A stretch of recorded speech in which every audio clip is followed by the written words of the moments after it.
Hi, my name is Julia, and this is part God knows what about how a con artist manipulated my amazing aunt and may have gotten away with it. So I wanted to let everybody know I appreciate so much all of the wonderful and kind words. I'm just, my family and I really appreciate all of the beautiful prayers and the kind words. And we also really appreciate you sharing your stories about how your families have been conned or people tried to con and scam your loved ones. We did lay my aunt and uncle to rest this past weekend, and it was perfectly on Valentine's Day. These two shared a unique love with one another their entire marriage of over 65 years, and it just was beautiful.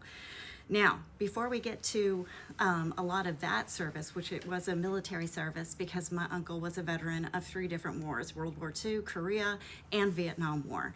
But the cool, not cool news was that the attorney called the funeral home and was demanding the funeral home give his client, who is the executor, Pat the Rat, the death certificate.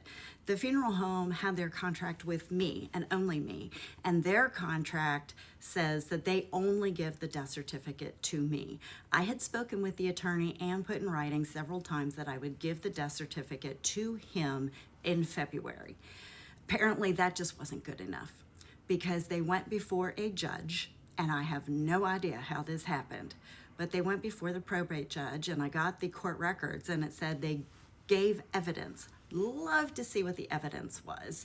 But they declared Pat the Rat, the executor of the estate and the trustee of the estate, excuse me, without a death certificate. I have no idea how that end around happened, but it was really disappointing because we were going to be there on Valentine's Day, and this person got this end around with the judge, and the first thing he did, do you know what the first thing he did?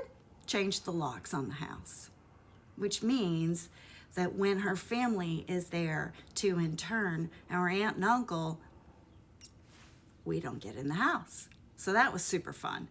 Underhanded, disgusting, and just a slime ball thing to do. When I've put in writing that you will get it in February, I have no idea why they couldn't wait 2 additional weeks. It just seems like he just can't wait to get his hands on the money even faster. And then it was like inconvenient for Pat the Rat to have to make the trip from Houston to where my aunt lived. Please. It never bothered him when he had money in the game. I mean, give me a break. They also scolded me because I changed the garage door code. Well, when I was there, I knew that Pat the Rat had the garage door code and was going in and out at will, and I didn't know who else had the code, and I was there by myself. So if you think I'm going to stay there by myself knowing that this interloper in my aunt's life has a record and charges for domestic violence, at the very least, we know he's capable of violence. You think I'm going to not change the garage door code and have this dude come in at who knows when? Absolutely not. So come at me. The other thing that I also found out during the services when I went to go pick up my aunt's ashes at the funeral home, and this is what really, really disturbed me. I think I shared with y'all that my aunt, after much cajoling and her continually saying, well, Pat knows, well, Pat knows, well, Pat knows, every time I asked her, what do you want? How can I honor you and our uncle? What do you want? What is the funeral home? And she said that she had, already picked out her urn. I'm like, well, what is it? And she said, Pat knows, Pat knows. And I said, but I don't know. And Pat could get hit by the number 4 bus. I have no idea. And you mean the world to me. How can I honor you? Finally, she told me the name of the funeral home that she and my uncle had chosen and where they had picked out their matching urns and whatnot. And thank God I wrote that down. So I tell you what, have those weird, awkward discussions with your loved ones and really find out what do they want. Because if they say that an interloper and somebody who is a stranger to you is in charge of those negotiations and those arrangements, it's not good enough. And this is why. when I was in the home with my aunt, in her home, and she had passed, the coroner or the funeral home has to take her body. And the HIPAA follows you in death. So hospice declared her death, and they asked me what funeral home or does she go to the county morgue. Had I not known these things, who knows what would have happened. But here's what I was told by the funeral home on Valentine's Day when I picked her up. Pat the Rat never contacted them one single time. And he didn't know that I knew her arrangements. He would have left her in the county morgue had I not reached out to them. He would have left her in the county morgue. He wasn't telling me.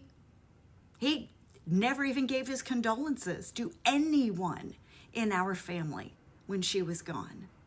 The only thing he said to me after she was gone was when he could get back in the house. I just can't believe this disgusting, alleged thief, scamming, malicious, evil rat never gave a damn about my aunt. And I'll tell you what, more than anything else, that's what hurts me the most. I wasn't able to articulate it very well in my last video when I saw the will. And my aunt was just the most beautiful, loving, wonderful soul. And she deserved a real friend. And this guy just used her. He just used her. And that's what hurts my heart the most, is because she deserved the best without any other agenda. The other thing is that he continues to go to the neighbors. When he was there changing the locks on our aunt's home, he went to all of her neighbors and again said her family didn't care and we're too far away and we're busy. And yet, we're there. We have been there.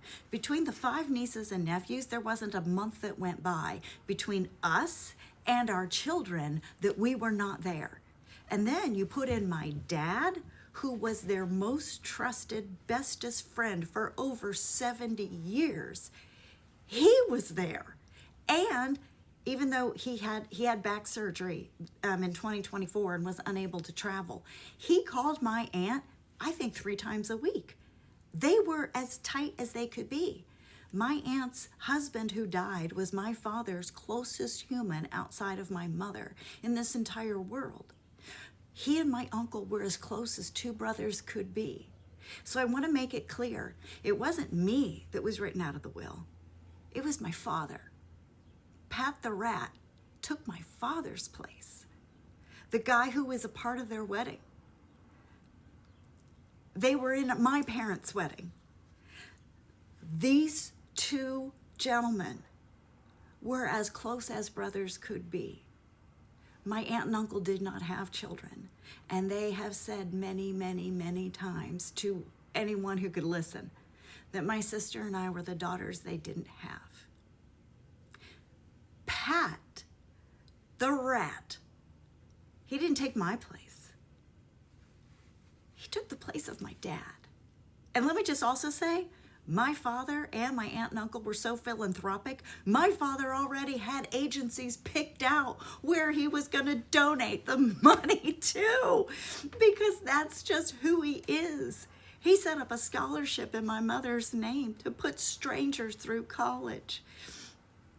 But not Pat. Oh, I guarantee not Pat. So I just wanted to bring you up to date a little bit of what has been happening here on my end, and I am absolutely devoted and passionately convicted to bring this story to light and help anyone and everyone who's going through it. We need to catch these cons before they do major damage. And the major damage was that he hurt my aunt. He used her, and she deserved better.